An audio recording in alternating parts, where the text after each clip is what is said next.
नेत्री और कांटा लगा गर्ल सॉन्ग से फेमस हुई शेफाली जरीवाला की मौत पर सस्पेंस अभी भी बना हुआ है। सवाल यह है कि आखिर शेफाली की मौत हुई कैसे, मौत का राज क्या है। तरह तरह की बातें सामने हो रही हैं, तमाम तरह की थ्योरीज हवा में तैर रही है, चर्चा सोशल मीडिया पर अलग अलग एंगल से हो रही है, लेकिन जवाब किसी के पास नहीं है। मुकम्मल तस्वीर अभी तक सामने नहीं आ पाई है। ऐसे में एनडीटीवी ने स्पेशल मुहिम की शुरुआत की है और इस मामले में हम कई सवाल पूछ रहे हैं।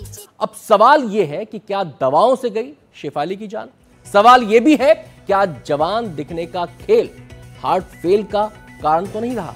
सवाल यह भी, क्या कार्डियक अरेस्ट से जान गई? जांच में यह भी सामने आया है कि शेफाली पिछले कई वर्षों से हर महीने एंटी एजिंग दवाइयां ले रही थी। तो सवाल तमाम है, लेकिन जवाब पूरे जवाब किसी के पास नहीं है। चर्चाएं तमाम हो रही है। इस बीच एक बड़ी खबर आपको हम बता दें, इसी मामले से जुड़ी बड़ी खबर क्या है? शेफाली जरीवाला की मौत मामले में बड़ी खबर यह है कि आज पोस्टमार्टम रिपोर्ट आ सकती है। पोस्टमार्टम रिपोर्ट से मौत की वजह साफ हो सकती है। पुलिस के मुताबिक शेफाली पिछले कई सालों से हर महीने नियमित रूप से एंटी एजिंग दवाएं ले रही थी, यानी वो दवाइयां जो ज्यादा उम्र में भी इंसान को जवान रखती हैं। तो ये एक पहलू अब सामने आया है जांच के दौरान। इसको लेकर चर्चाएं काफी पहले से, जब से शेफाली की मौत की खबर सामने आई थी तब से ही चर्चाएं हो रही थी। अब ये नया पहलू है। निगाहें इस बात पर टिकी है कि पोस्टमार्टम रिपोर्ट में क्या निकलकर सामने आता है। उम्मीद ये की जा रही है कि पोस्टमार्टम रिपोर्ट आज आ सकती है और उसमें वजह का खुलासा हो सकता है। तो ये तो हुई बड़ी खबर की बात। इस पर और भी जानकारी अपने संवाददाता से लेंगे, लेकिन उससे पहले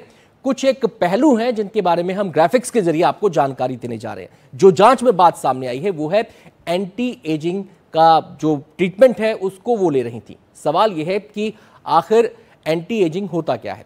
एजिंग यानी बुढ़ापा, एंटी एजिंग यानी बुढ़ापा आने से रोकना। हर किसी की ख्वाहिश होती है कि वो हमेशा सेहतमंद रहे, वो हमेशा अच्छा दिखे, युवा दिखे और उसकी पर्सनैलिटी ऐसी हो कि समाज में वो आकर्षण का केंद्र रहे। तो ये ख्वाहिश रखना बुरी बात नहीं है, लेकिन जब आप इस ख्वाहिश के लिए कुछ तरीके अपनाने लग जाते हैं तो सावधान होने की जरूरत वहां पर पड़ जाती है। उम्र के साथ बुढ़ापा सबके लिए आता है, लेकिन कुछ लोग ये नेचुरल प्रक्रिया है, लेकिन कुछ लोग बालों के रंग, त्वचा के बदलाव को रोकना चाहते हैं। वो चाहते हैं कि वक्त ठहर जाए, उम्र ठहर जाए।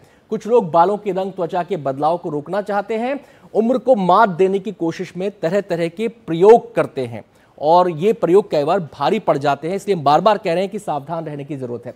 जवान दिखने के प्रयोग, नए नए मेडिकल प्रोडक्ट का इस्तेमाल भी, प्रोडक्ट भी मार्केट में आ रहे हैं और उनके इस्तेमाल भी बढ़ रहे हैं। बढ़ती उम्र को छिपाने के लिए शारीरिक बदलावों को रोका जाता है। ये जो नए नए प्रोडक्ट आते हैं, चाहे दवाओं की शक्ल में या अलग अलग किसी रूप में, तो उनके जरिए कोशिश की जाती है कि जो वक्त का पहिया है, जो एक नेचुरल प्रक्रिया है, उसको थाम लिया जाए, उसको रोक लिया जाए, उस पर ब्रेक लगा दिया जाए।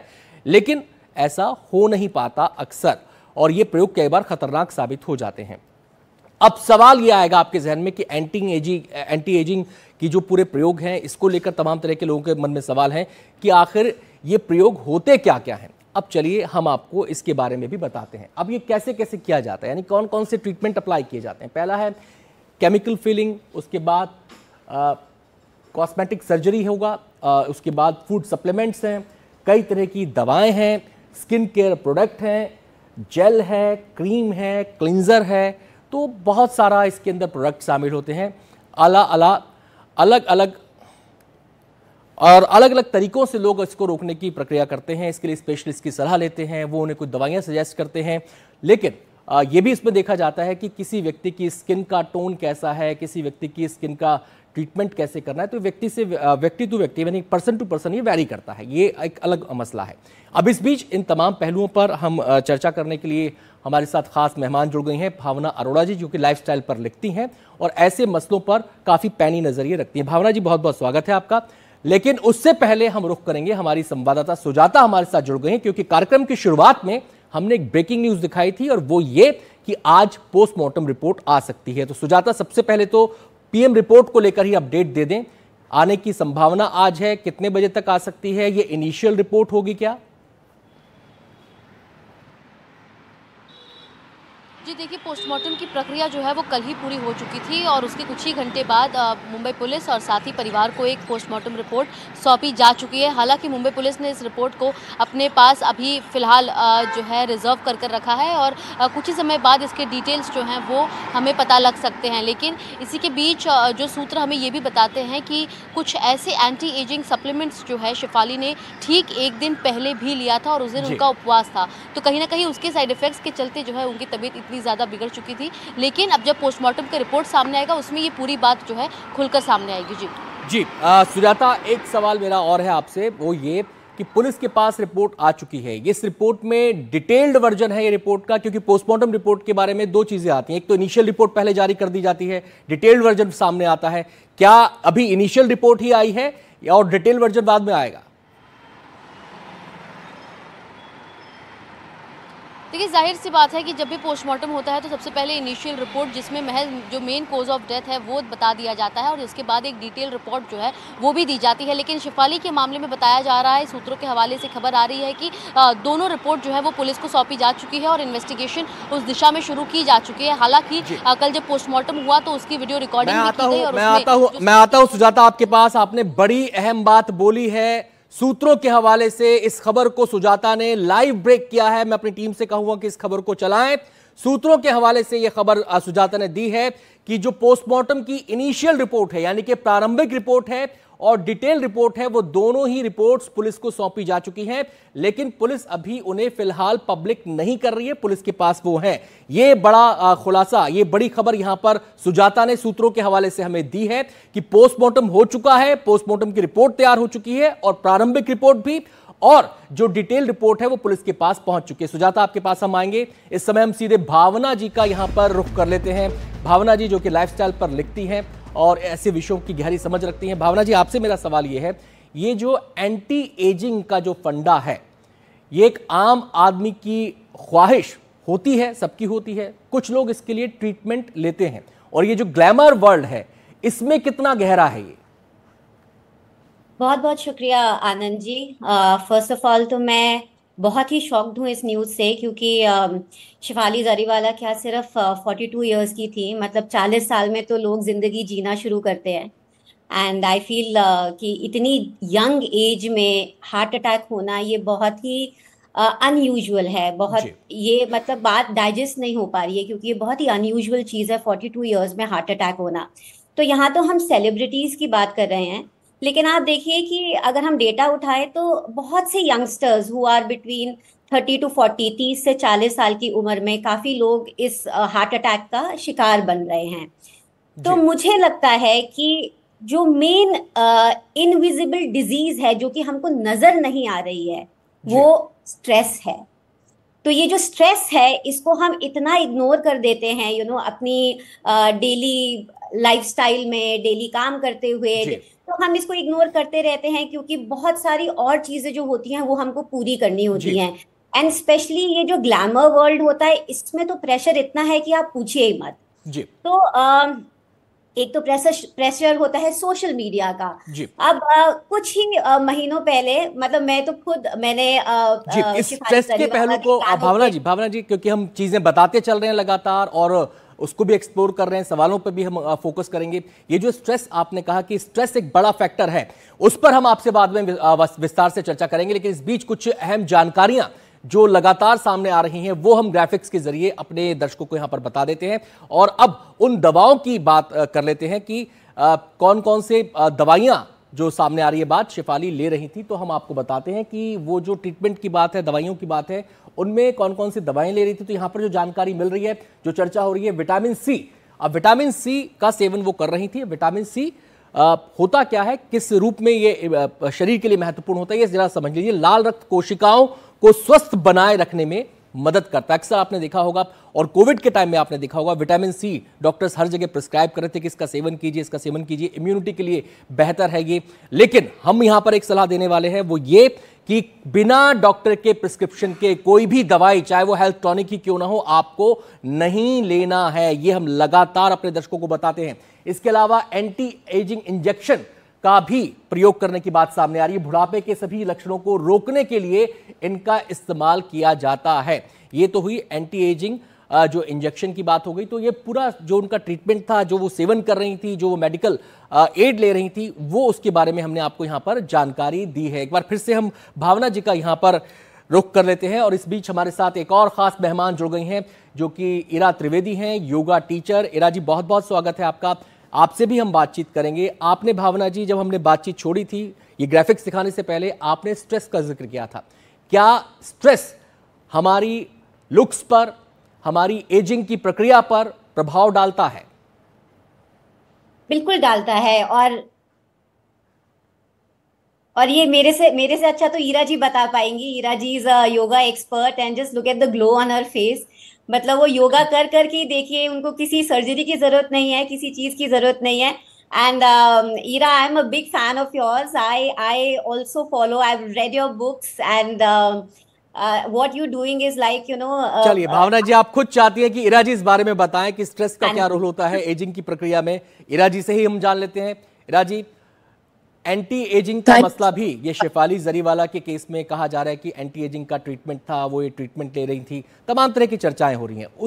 उसके मद्देनजर अगर हम बात करें, एक आम आदमी के मन में भी युवा दिखने की ख्वाहिश होती है और लोग जो है इजी वे होता है कि सप्लीमेंट्स की तरफ दौड़ जाना, कोई दवाई ले लेना, कोई ट्रीटमेंट ले लेना, कोई सर्जरी करवा लेना।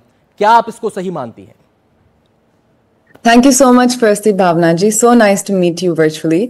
और मैं ये बोलना चाहूंगी कि देखिए, आज क्योंकि सोशल मीडिया इतना पॉपुलर हो चुका है, उसके जो मेंटल इफेक्ट्स होते हैं एक इतने डीप सबकॉन्शियस लेवल पे होते हैं कि हमको पता ही नहीं चलता, और धीरे धीरे धीरे धीरे वो हमारे जो सबकॉन्शियस माइंड में आती रहती हैं, और जब हम एक्शंस लेते हैं तो हमको समझ में नहीं आता कि ये डायरेक्टली अफेक्टेड है कि हम रोज 2 घंटा 3 घंटा इंस्टाग्राम पे बिता रहे हैं, और हमको ये भी नहीं मालूम कि जो इंस्टाग्राम पे लोग हैं अपने क्या फिल्टर लगा रहे हैं, क्या कर रहे हैं, जो लोग ये सब इमेजेस लगा रहे हैं अपने, तो ये कंप्लीटली एक मेंटल टॉर्चर टाइप का बन जाता है जी। तो ये जो एंटी एजिंग मेडिसिन होती हैं, और लगता है कि स्पेशली जो हम एक पब्लिक फेसिंग वर्ल्ड में होते हैं, आजकल तो सभी लोग पब्लिक फेसिंग हो गए हैं, सभी लोग सोशल मीडिया पे हैं, सभी लोग पिक्चर्स डाल रहे हैं।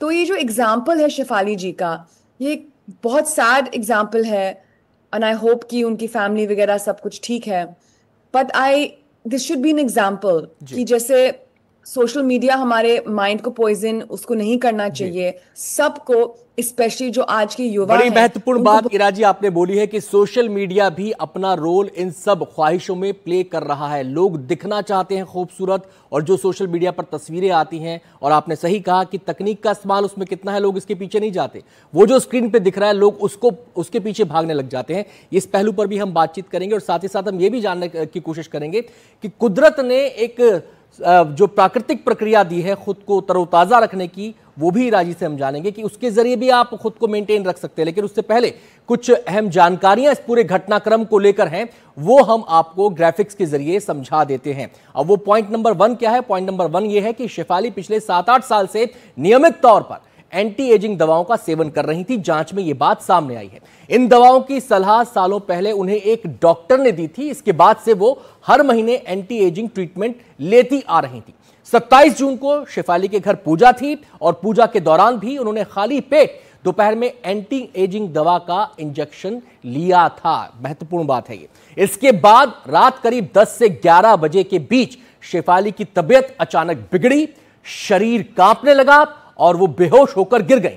उन्हें तुरंत अस्पताल ले जाया गया। पुलिस जांच में अब तक ये बात सामने आई है कि कार्डियक अरेस्ट की एक बड़ी वजह खाली पेट रहना और दवाओं का कॉकटेल हो सकता है। पुलिस इस जो ये दवाओं का कॉकटेल है, खाली पेट रहना, इस आशंका को खारिज नहीं कर रही है।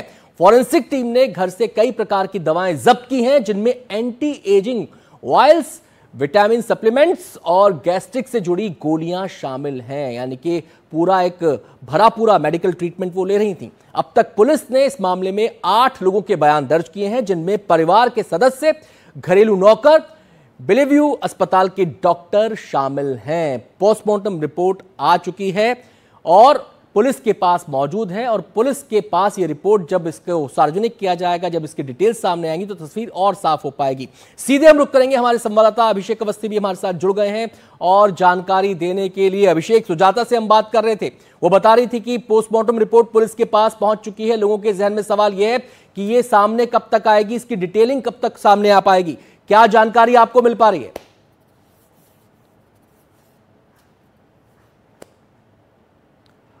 अभिषेक, आपकी आवाज हमें नहीं मिल रही, अगर आपका ऑडियो म्यूट है तो अनम्यूट कर लीजिए उसे। देखिए, जिस तरीके से कल ही हमने बताया था कि जो प्रक्रिया होती है पोस्टमार्टम की, वो जिस तरीके से हाई प्रोफाइल केसेस में डॉक्टर्स की मौजूदगी में, गवर्नमेंट डॉक्टर होते हैं, परिवार परिजन होते हैं और साथ में ही पुलिस भी होती है और उसे पूरा वीडियोग्राफ किया जाता है। तो प्रक्रिया पूरी कर ली गई है और साथ ही साथ कल या अभिषेक, तकनीकी दिक्कत है, आपकी आवाज आ रही है, जा रही है, आपसे बाद में संपर्क करेंगे। फिलहाल इरा त्रिवेदी का हम यहां पर रुख कर लेते हैं। इरा जी, आप लोग ट्रीटमेंट्स की तरफ भागते हैं, सप्लीमेंट्स की तरफ भागते हैं, खुद को तरोताजा जवान रखने के लिए, यंग दिखने के लिए, स्मार्ट दिखने के लिए, खूबसूरत दिखने के लिए।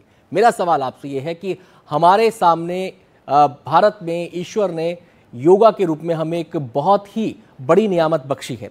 योगा किस तरीके से इसमें हेल्पफुल हो सकता है? जो लोग इस दिशा में अगर सोच रहे हैं तो उनके ज्ञान चक्षु जरा खोलिए।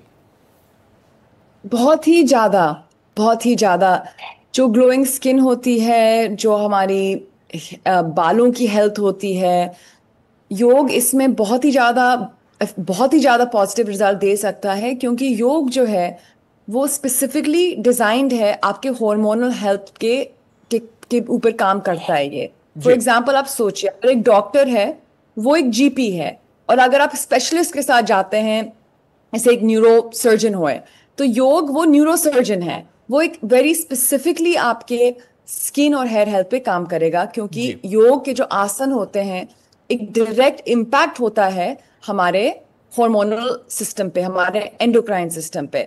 और जो स्किन और हेयर की हेल्थ होती है वो 90% गवर्नड होती है हमारे हार्मोनल हेल्थ के साथ। तो अगर आपकी स्किन बुरी है या आपको कोई प्रॉब्लम है, तो डॉक्टर क्या देते हैं? आपको हार्मोन्स दे देते हैं। जो भी दवाइयां हैं वो हार्मोन्स होती हैं, पर वही चीज जो आपकी हार्मोनल बैलेंसिंग कर रही है, वो दवाई योग वही चीज कर सकती है थ्रू आसन एंड थ्रू प्राणायाम। एक छोटा सा सवाल मेरा और है, आपने बताया योग की इंपॉर्टेंस, मेरा एक छोटा सा सवाल आपसे और है, ये हम लेते हैं सप्लीमेंट्स अपनी इम्बैलेंसेस को बैलेंस करने के लिए, असंतुलन को संतुलन में कन्वर्ट करने के लिए, लेकिन जो हमारी फूड साइकिल है उसमें भी बहुत सारे ऐसे खाने हैं, बहुत सारी ऐसी हमारी ईटिंग चेन हो सकती है जो इसको सप्लीमेंट कर सकती है। तो सप्लीमेंट्स बेटर है या फिर अपने फूड साइकिल को चेंज करना बेटर है?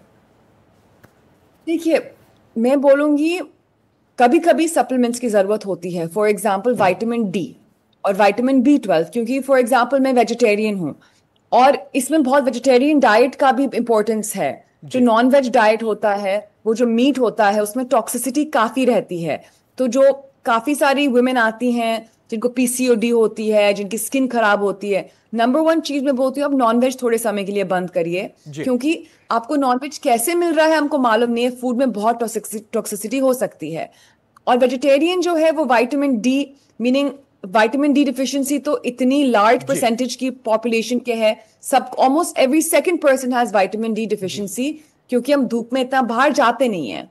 विटामिन B12 जो है वो भी बहुत ही इंपॉर्टेंट है। वो भी अगर आप वेजिटेरियन डाइट ले रहे हैं तो बहुत टाइम ये कम हो जाता है। तो जो ये विटामिन्स की सप्लीमेंट्स होती हैं, लेकिन इसमें भी इंपॉर्टेंट बात इरा जी यही है कि डॉक्टर की सलाह पर, बिना डॉक्टर की सलाह के अपने आप से कुछ नहीं लेना। जी भावना जी, क्या मैं यहाँ पर रुख करना चाहूंगा। भावना जी, आप तमाम तरह के सेलिब्रिटीज से मिलती होंगी, फिल्म जगत की दुनिया के लोगों से मिली होंगी, ग्लैमरस जो ग्लैमर वर्ल्ड के लोग हैं उनसे मिली होंगी, लाइफस्टाइल पे आप लिखती ही हैं।